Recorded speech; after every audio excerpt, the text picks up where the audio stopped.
Thank you very much, everybody. Thank you so much for allowing me to come speak with you today. And thank you, Julie, for the kind presentation. Yes, the topic of the talk has changed a little bit, but the concepts are the same. I am a physician by training, and I've had the luxury and the privilege to be able to work in artificial intelligence now for the greater part of a decade and the vast majority of my career.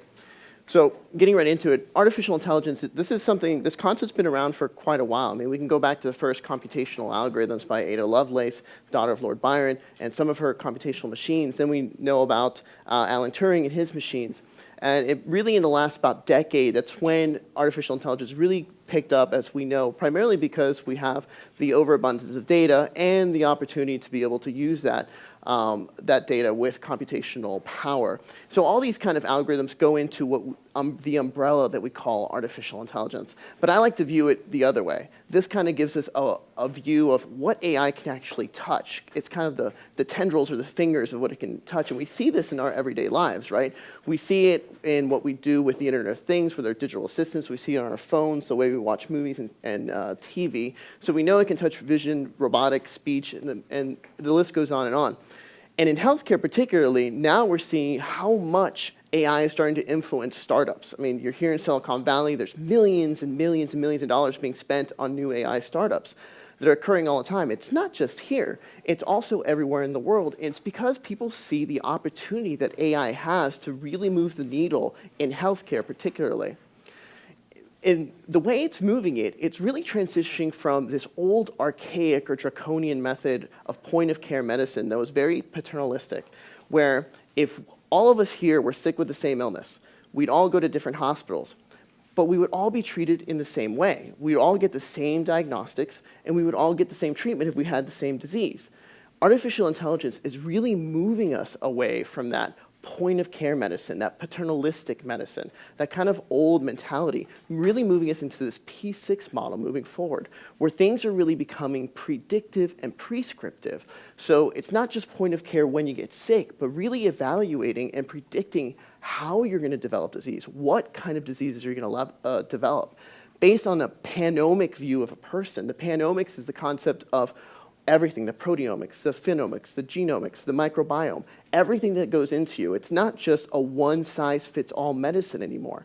Artificial intelligence really moves the needle forward, that it's really about my illness or your illness. It's not just about one-size-fits-all. So it's becoming very personalized, very participatory in the fact that it's not just the doctor tells you what to do, but now we can actually be incorporated into that decision-making.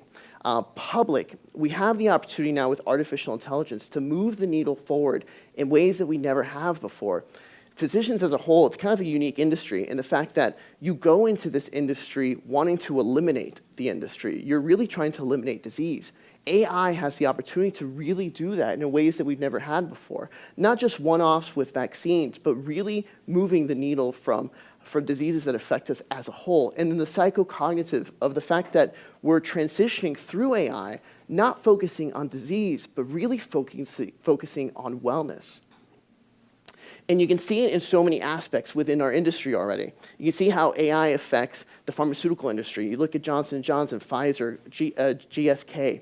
All these companies are leveraging artificial intelligence to start creating medicines that are personalized for you and for me. So it's not the one-size-fits-all. So now if we develop cancer, we can have drugs that are based specifically for our physiology, specifically for the genomics of us and for the genomics of our malignancy. So it can really move the needle, not just how we're treated, but also in healthcare costs, because they're spending millions upon millions of dollars to create these pharmaceuticals that sometimes don't pan out. So using and leveraging AI with micro-avatars to be able to create drugs that will specifically affect everyone, hopefully not have the side effects that we typically have, and maybe even some positive side effects, like I develop cancer, maybe I can grow my hair back. But you can also see it with some of the things that we do when it comes to automation of robotics and surgery. So leveraging AI to actually create automated surgical units, surgical pods that won't cause errors, that will do the surgery based on your particular anatomy, not just a general atlas of anatomy that maybe was created on some sort of Western anatomy file. And the fact that it will transition also me as a clinician. It's not going to be just one specialty anymore. The way our specialties are right now, I'm a radiologist, there's pathologists, there's internists, there's pediatricians.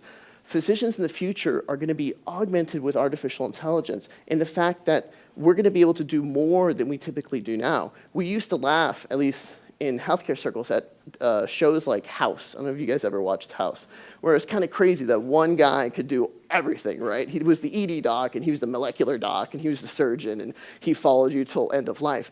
Well, realistically, with artificial intelligence, that's kind of where we're moving. We're going to have this amalgamation of specialties where you have these physicians that aren't so subspecialized, but they're augmented by the AI to be able to do more than they currently are doing. And the same thing we see with our wearables or with our smartphones. AI at our fingertips, AI that's treating us at the point of every day and not just one day when we go see the clinician. And really one of the biggest things when it comes from a public health perspective is the democratization of healthcare. The creation of artificial intelligence algorithms that can treat people the same way regardless of where they are. So you don't have to worry if you're in a rural area in Nepal or if you're traveling overseas. You don't have to worry if you get sick or you get injured that you're not going to get the same level of care as if you were injured or sick at man's greatest hospital in a top-tier academic institution. Regardless of geopolitical status or regardless of socioeconomic status, AI can really move the needle to democratize medicine for all. And you're seeing it because of the digitization of all healthcare and the integration of all that data, whether it's telemedicine, whether it's remote monitoring, whether it's EHR, personal apps, and whatnot. All these are coming together and really giving us a panoramic view of who we are and what our wellness is. And you're going to see the needle moving in cost, too. Currently, we spend so much. You have that exponential curve of healthcare costs, where 90% of our costs are in 10% of people. End of life, cancer, chronic disease, end-stage diseases. That's where most of the healthcare dollars are spent right now, not just in this country, but in many countries. AI will start moving that needle back to the beginning. So we're not focusing on end-of-life issues as much anymore. We're not focusing on disease, but we're actually focusing on perpetuating wellness and perpetuating the state that we are all in from the day we were born. There's that old adage that some people say is Bernard Shaw, that youth is wasted on the young. Well, AI will be able to make that adage just a sweet little anecdote in history because we'll be able to perpetuate wellness of youth ad nauseum. And the cost, again, it's not just us. Yes, ours is looking to balloon to 25% of GDP, but a lot of developing countries and underdeveloped countries are struggling with healthcare costs. You look at Asian countries with the aging population, the rising middle class, even the continent of Africa, where it used to be AIDS or other kind of communicable diseases that caused a lot of healthcare costs. Now it's actually end-of-life cancer, chronic diseases that are rising costs in Africa. And we're already seeing these applications. We're already seeing this transition slowly. This is one from DeepMind in which the workflow is personalized for when someone comes in with chronic kidney disease, so that instead of the old paradigm where it had to go through a bunch of bureaucracy and different levels of healthcare, it actually gets sped up and you get to the physician and you go through a health and wellness app, so you get better care, more efficient care, which reduces costs and improves efficiency for our patients. You can see the democratization and the reduced costs in medical imaging. There's a company called Zebra Medical that's having $1 scans. They partner with Google, and it's cloud-based, and they give you a second opinion with their machine learning algorithm on something that's usually costs several hundreds or even thousands of dollars. You can see it in genomics, and there's many companies doing this. Foundation Medicine, Flatiron, GSK, Johnson & Johnson, Google, really creating that personalized wellness and personalized healthcare, looking at the genomics, not just of your own DNA, but of your microbiome, of your epigenetics, of your environment, and the implications that that has on your wellness. You're seeing it already in pre-surgical planning. This is one from DeepMind that hasn't come out yet, but they're working on pre-surgical planning for radiation treatments. So radiation treatments can be complex. If anyone's had the unfortunate event of seeing this happen, it usually could take several hours. It's very uncomfortable. You have to go into a complex CT or MRI, and you evaluate where the cancer is, because where the radiation is going to be, you have to make sure you avoid any sort of inflammation of surrounding good tissue. So this typically takes several hours. There's algorithms that are being developed now to move that from several hours to several minutes. So moving the needle forward. And I could have put hundreds of different applications when it comes to personal wellness device, whether it's a Fitbit or whether it's a handheld device where you have AI already at your fingertips, so you have this constant participatory and constant monitoring of your health and well-being, whether you're awake or whether you're asleep. And nation states are starting to realize the importance of this. They're starting to see the importance of this panomic view of what artificial intelligence can do when it's unleashed in a comprehensive multifactorial data set. So you see companies or nation states like the US with NIH, with the All of Us program. You see it with NHS. You see it with several Asian countries developing these precision medicine models that they're trying to leverage data and leverage machine learning. But there are some worries. Well, now if you have all this data, all this ever-encompassing panomic view of you, what if it's wrong? And what other things can you start learning about other than disease or wellness? Well, we've seen that Google can be incorrect, trying to anticipate the influenza outbreak that was going to be based on CDC data. So we know that erroneous data sets could be out there. So that is one of the big things that we need other MDs and other smart PhDs to be involved in this kind of thing. These are some of the ethical things that we're dealing with. How do you train the data? How do you make sure that the errors aren't made? And this worries people. This is a study at Stanford. If people don't want to share their data, if they think that it's going to have incorrect outcomes that come out, or whether that data could be pilfered or used for other things. So this is something that concerns real people. The other aspect, so that's from the patient perspective. Now from the clinician perspective, people start worrying about, well, what if this algorithm start being 100% correct? This is one from Zebra with mammograms. What do you do at that point once those algorithms are so right that you don't need physicians anymore? You don't need the humans anymore. So those are some of the ethical things that are coming out with. So trying to deal and sit down with clinicians saying the benefits of this technology are so amazing and so astounding that they far outweigh the cons of them developing. But they won't only be things that cause us to have an abundance life here on Earth when it comes to wellness and health. They'll actually be what transitions us to an exospecies, to becoming a multiplanetary species. This is one which maybe some of you guys know about, the CHIP program.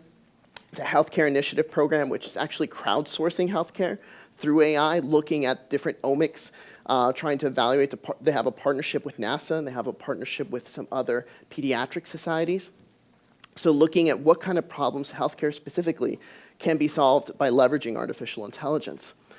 TRISH, which is the Translational Research Institute for Space Health, a collaboration at Baylor, also with NASA, looking to do the same kind of things. They're looking to evaluate the effects of genomics and how AI can influence genomics and prevent microgravity effects and prevent cosmic radiation damage, as well as looking how to miniaturize, using AI, how to miniaturize some of our diagnostic studies, primarily around brain health, so miniaturizing CT scans and MRIs and things of that nature.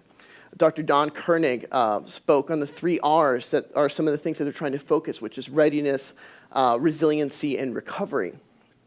Readiness is really about trying to prepare our genomics. So who is best based on nutritional status, based on genomics, based on your microbiome? Who are the key candidates that will help us move into becoming an exospecies, that will help us be able to reach and colonize deep space and other planets? So there's a lot of data, a lot of machine learning applications that are here on Earth that can already be amalgamated and move into that. Things like 23andMe, Wellio, and others that are already looking at using and leveraging AI for obviously genomics, one that we're really familiar with, and nutritional states. At NASA iTech, it was based out of NASA Langley and the NIA, which is in Hampton Roads, which I live on the other side of the country. And the concept behind iTech was to develop an accelerator and an incubator that was specifically targeted for problems that we have for reaching and colonizing deep space. So we get together with all the CTOs of all the research centers, and we identify what are the major problems that we have from different perspectives. Mine is obviously healthcare, and how do we leverage technologies, and how do we bring startups to solve those solutions? So resiliency is a lot of what we do at iTech, developing anything from biomolecular sequencers to evaluate the microbiome not just within, but without, inside the capsules.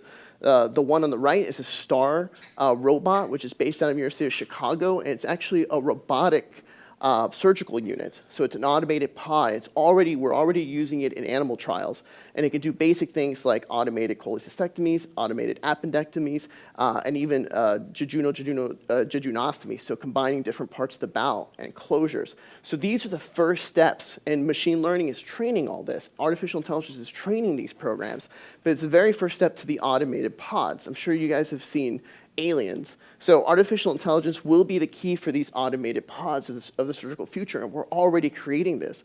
And it will be twofold. One, we need it for the surgeries that we automatically know that we'll need, whether it's pregnancy, if we're going to be colonizing other places, appendectomies, cholecystectomies, but the artificial intelligence will also have to decipher foreign pathogens. Hopefully they're not ripping out of our chest, but we still need to realize what's the possibility, and we needed to research and predict what can happen. Other components that we're doing at iTech, working with machine learning and a company called Liberty, which I work for, and we're creating algorithms to create new molecules to mitigate radiation effects. And it actually came out of an anti-aging medication, which is in human trials already. So mitigate the aging effects, also mitigates the radiation effects. Another company called ArcBio is leveraging machine learning and traditional diagnostics to be able to curate any pathogen in the body within 48 hours. So with one blood draw, and this is the early things of, if you guys watched Star Trek, the tricorder, right? So using one-stop shop for everything. This is just pathogenesis, just viruses and bacteria, but it's the beginning. I know DARPA's also working on one that does things a little bit more technically, mechanically complex, like blood oxygen and blood pressure and things of that nature, but machine learning is training all those, so we're already starting to see those kind of things. Even things like the holodeck. These are things that are actively being researched. The machine learning is leveraging some of these things. NYU's trying to create one.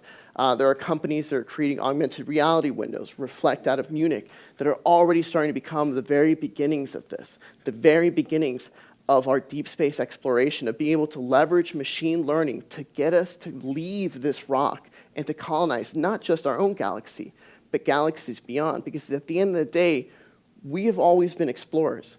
We have always sought out to do new things. Everyone here is an explorer in some respect. Maybe not physically, but maybe spiritually, maybe intellectually. And machine learning is the one that's going to push us to be able to do that.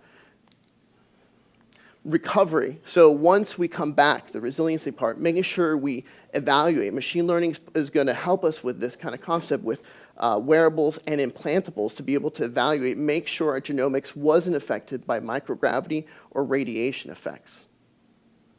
So I want to show you this video, and I'll finish up with this about who we are and where we could possibly go in the future.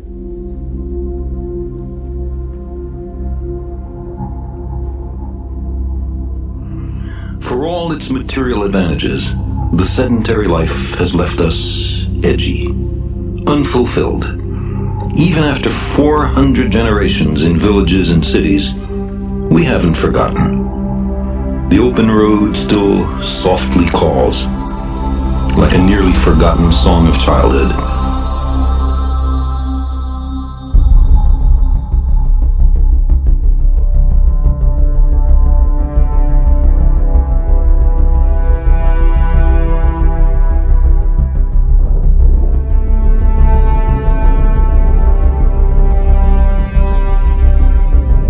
We invest far-off places with a certain romance.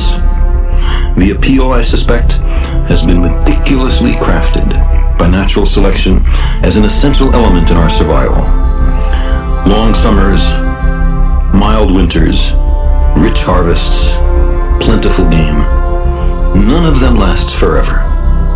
Your own life, or your band's, or even your species might be owed to a restless few drawn by a craving they can hardly articulate or understand, to undiscovered lands and new worlds.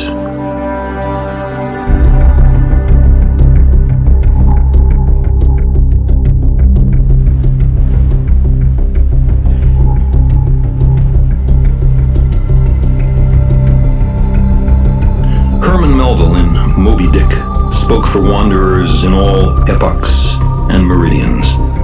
He said, I am tormented with an everlasting itch for things remote. I love to sail forbidden seas.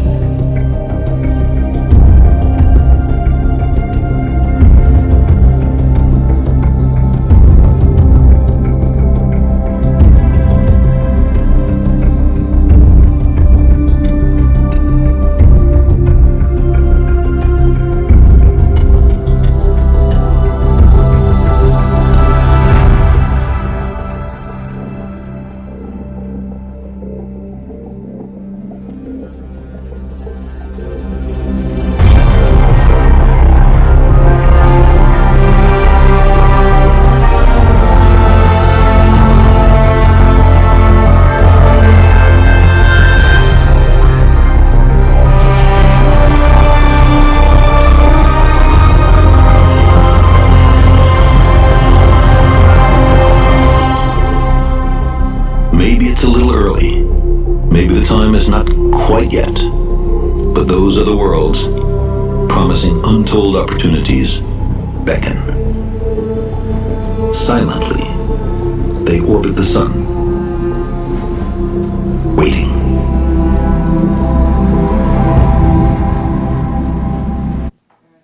An abundant future with artificial intelligence. Allow us to explore unencumbered the universe without us and the universe within us. Thank you.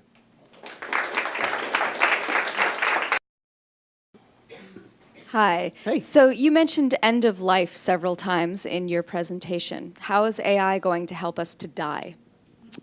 And don't tell me living longer. That's not the answer. Gotcha. AI, in a perfect world, AI will give us the option of how we choose to die. Right now, no one has that option, very few, right? And even when we do have it, it's usually not in the best of circumstances. AI will be able to give us back the power over death, whether we choose to die or whether and when we do choose to, how that happens, which right now is something that has escaped us forever.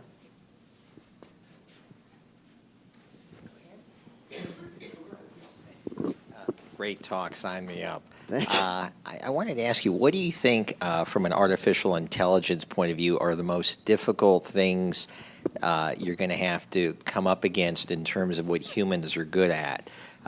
You know, to me, what I try to do as a physician now is try to teach my residents about clinical judgment, how you put everything together and come up with a treatment plan, you know, considering lots of things, or humor. You know, what are the big challenges for AI to encounter in terms of getting closer to what we do? Yeah, I think the one that comes to mind first and foremost is compassion.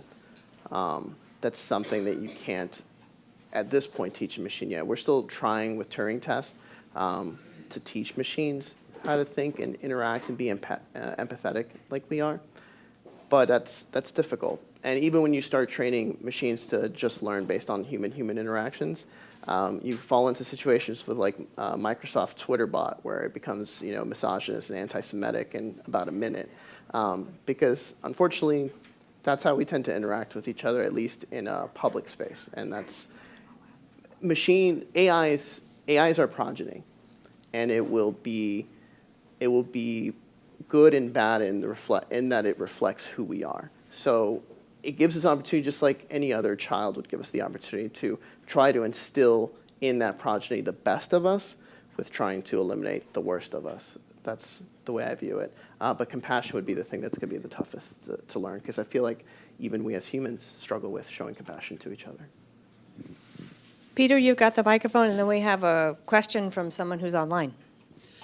Thanks for your talk. I really appreciate it when people have the courage to talk about the distant future. It's fascinating. I'm kind of wondering what my AI personal physician is going to say about the calzone and chocolate chip cookie that I just ate. But I'm really curious about human physiology in space. And do you think it would make sense to genetically modify humans to exist better in space? You've touched on that with, for example, radiation resistance. And what modifications might make sense? Yeah, well, the two biggest ones that we struggle with is microgravity and cosmic radiation effects. So those are the type of modifications we'd have to explore, whether it's using exponential technology such as CRISPR or using molecules that we're trying to look at now.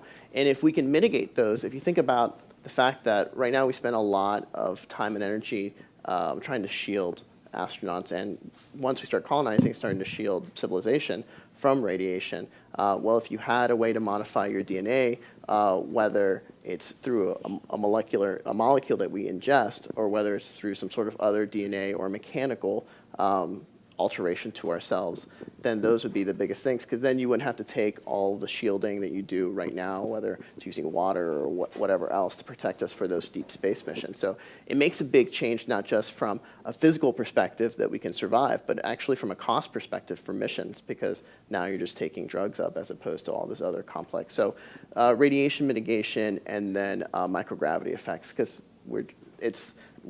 this is where we evolved. This is where we grew up. This is our planet. This is our rock. So we have to try to simulate that, or try to adjust ourselves so we can acclimate to future planets. But then also evaluating, that's one aspect, but the other one is trying to anticipate how we might evolve. So creating micro avatars through AI to see, all right, well, if humans in 1,000 years on Mars, how would they possibly look? And then picking the genomics here that have the highest propensity to survive there. So that's the other kind of application that's not necessarily adjusting us, but pre-preparing us for those natural adjustments that would occur.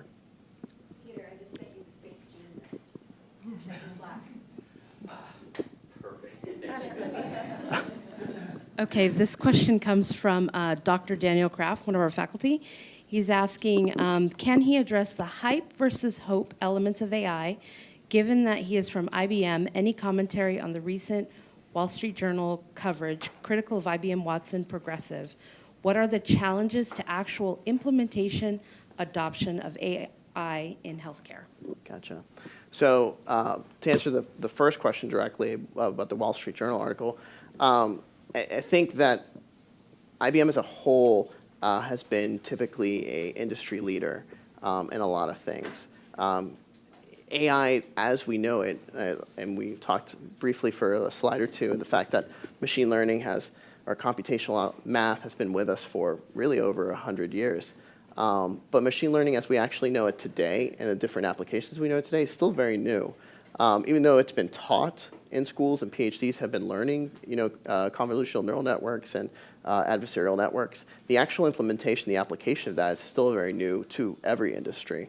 IBM, you could argue that IBM took the first foray into healthcare AI, and there wouldn't be as much going on in healthcare AI right now if it wasn't for a big leader stepping into the industry. It always helps when you have a big company step into an industry.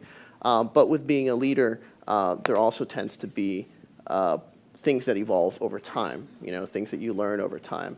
And IBM is not unlike any other company. They're learning and they're growing just like anyone else is doing. When it comes to the gaps that we have, or the hype versus the reality, is the fact that healthcare is complex. Healthcare is complex, and we're just starting to learn. I mean, if you go back 100 or 200 years ago, we were bleeding people for humors. We think that we've solved all of healthcare. We know. And now the mesentery was just re-diagnosed as an organ. This is something that we knew about forever, but was finally so now we discovered a new organ like a year ago. We knew about it, but we just didn't classify it as an organ. So there's still so much we don't know. And then you think of the other exponential things that are coming out, such as the microbiome, epigenetics, our environment. It's just really complex. And we talk about how there's this abundance of data. Yes, data's out there, but when you start digging into data at any academic institution, the best in the world here, you go to any Ivy League place, you start looking at their data, and there's a lot of erroneous data. There's a lot of dirty data, and a lot of siloed data. So you have, even within a particular institution, you have one data set that won't talk to the other data set. And that's a systemic problem. And those things, just like anything or any other industry, those are growing pains, and those will be solved either in this country or in another country. But that's the thing, the mitigation, or that's the rate limiting step between hype and reality right now. Time for one more question, Rad? Thank you. So, Jose, it was great, and I'm really fascinated by the future. I just want to come back a little bit to the present. Sure. And understanding that there's huge cost reduction on preventive healthcare. I've seen a lot of what and why. I haven't seen a lot of how. And I don't want to create a debate on this. I just want to know what your opinion is. Sure. But considering, and basically more on underdeveloped countries and developing countries like mine, Yeah. Panama, healthcare is 100% on the hands of governments. Right. And the cost of implementation of everything that's being generated right now, it's really high. Yeah. Even though we consider that being preventive will save a lot of money. And then politicians, they just look for re-election every 5 years, if there is re-election. So trying to invest or to put a bet on something that will generate income more than 5 years from now is basically impossible. So who's working on that soft side that scientists are working on the what and the why? Who's working on the how? How is this really going to be democratizing healthcare, or is it just going to be for that 1% of the population? There is the fear if it could be for that 1%, right? And that's why there's someone that complained one time online about why smart doctors are, go and work for industry or go work in entrepreneurial effects. And my counter argument to that is I think you need not less doctors, you need more doctors. We talked about the compassion effect. If you don't have people involved in creating these things that understand the mistakes that have been made in the past, I mean, you think of what some of the Nazis did, or you think of Tuskegee, you think of all these horrific events in the past, that medicine and science was at the core of those things. You have to have people there that remember those things. You have to have people there that realize those things to make sure that we're guiding in the correct way. So you need more people that are compassionate and thoughtful, like you're talking about. Politicians, like you said, it's a little more complex. I mean, it's not a political debate up here. We're talking science, but yes, they have other things that they're interested in, and that's just the realities of the life that we live in. The actual implementation of the how, it's going to have to take some brave people. It's going to have to take brave people at a ground level to make hard decisions, because preventative medicine, we know, pays off. There's already a lot of data, a lot of science. We know preventative medicine is the future and it's the way to go. In developing countries, one of the biggest problems is the fact that there's not as robust data sets out there. There aren't cancer registries. There's not a lot of things to go back on to train. And then you fall into the problem of a lot of the data that's already out there in healthcare comes from European, white, high socioeconomic status kind of data. And then this is a smorgasbord of civilization here, right? Why I'm Hispanic. So that data set does not necessarily apply to me. Won't apply to my son, who's half Hispanic and half European. So you have to have people that are willing to invest in these things, and it's really going to have to take the core, the individual. It's going to have to take thoughtful, compassionate people that understand all the problems that have occurred in the past, all the problems that could occur in the future, and make some unfortunate, difficult money decisions that it will pay off dividends in 10, 20 years. The argument I would say was it's the same thing with vaccinations or other type of preventative healthcare measures. These are the kind of things that you have to do for a society to sustain itself long term.